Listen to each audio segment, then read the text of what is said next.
कक्षा 10वीं और 12वीं की बोर्ड परीक्षाएं शुरू हो रही हैं। परीक्षा से पहले प्रधानमंत्री नरेंद्र मोदी ने विद्यार्थियों से दूसरे चरण का संवाद किया।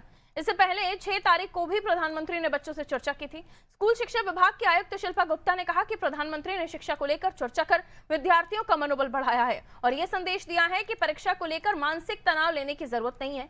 वहीं बोर्ड परीक्षा से एक दिन पहले बच्चों को कार्यक्रम में बुलाने के सवाल पर शिल्पा गुप्ता ने स्पष्ट किया कि किसी भी छात्र को इसमें आने के लिए बाध्य नहीं किया गया है। दूसरी ओर कार्यक्रम में शामिल छात्राओं ने कहा कि पीएम मोदी द्वारा पढ़ाई और परीक्षा को लेकर दी गई टिप्स उनके लिए काफी उपयोगी है।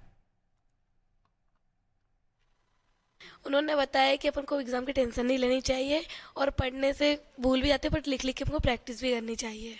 अभी तो ये लगता है कि पूरे टाइम पढ़े, वो टाइम भी कम ही लगता है हमें पढ़ने के लिए कि एग्ज़ाम इतनी जल्दी कैसे आ गए, एग्ज़ाम में क्या करेंगे क्या नहीं करेंगे, कुछ भूल तो नहीं जाएंगे।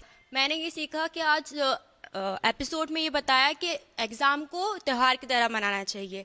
हमें एग्ज़ाम देते टाइम टेंशन नहीं लेना चाहिए, बल्कि एग्ज़ाम देने के बाद जो हमें खुशी होती है कि हाँ हमने इतना अटैम्प्ट किया, उसका खुशी मनानी चाहिए, टेंशन नहीं लेना चाहिए। और हमें हमेशा 100 में से अगर 95 भी आ रहे तो हमें कभी संतुष्टि नहीं रहती। हम हमेशा महत्वाकांक्षी रहते हैं कि हमें 5 मार्क्स गए तो गए का।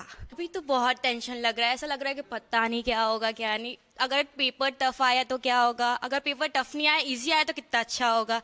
तो जितने टारगेट रखा है मार्क्स का वो अचीव कर पाऊंगी नहीं कर पाऊंगी, ऐसा सब टेंशन भी लग रहा है और एक्साइटमेंट भी है कि कल एग्ज़ाम तो है। नहीं, माननीय प्रधानमंत्री जी ने सभी बच्चों से परीक्षा पर चर्चा की। उन्होंने समय को कैसे प्रबंधित करके और बच्चों को तैयारी करनी है एग्ज़ाम की।